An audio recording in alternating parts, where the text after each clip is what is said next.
Harris had prayed to receive Christ in the car on a random Saturday on the way to a soccer game. It was one of those things that I think you have a vision in your mind of how that conversation is supposed to take place.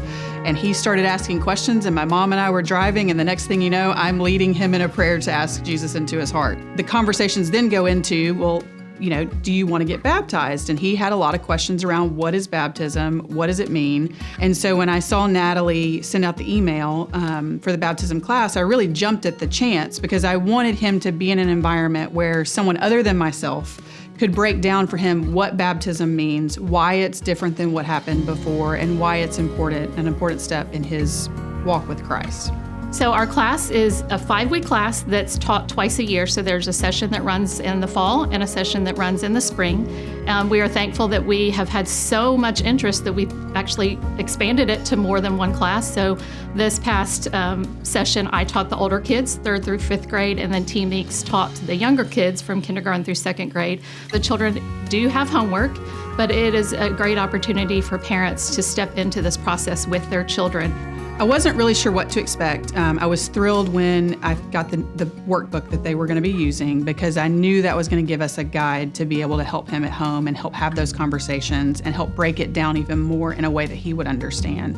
The other thing I really liked about it is it gave an opportunity for other family members to even walk through some of that material with him. So I know my mom even spent some time with him going through one of the weeks. And so he was able to ask her questions about, well, when did you come to know Jesus? And what was it like when you got baptized? And so it really kind of put flesh to the whole conversation for him. It also gave the guide.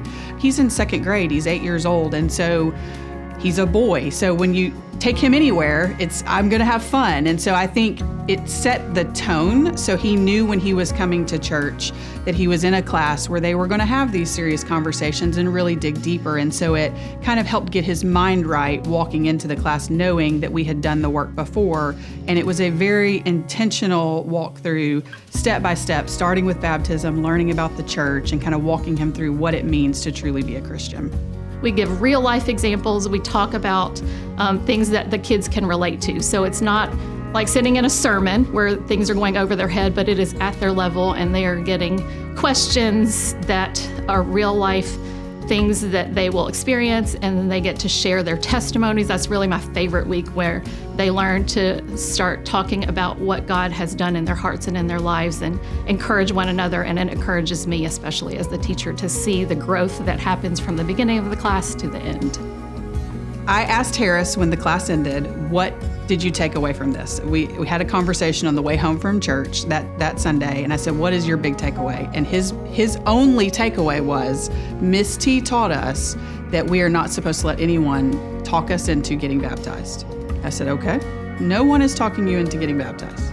What would you like to do? And he sat there for a second, and he said, well, I want to get baptized.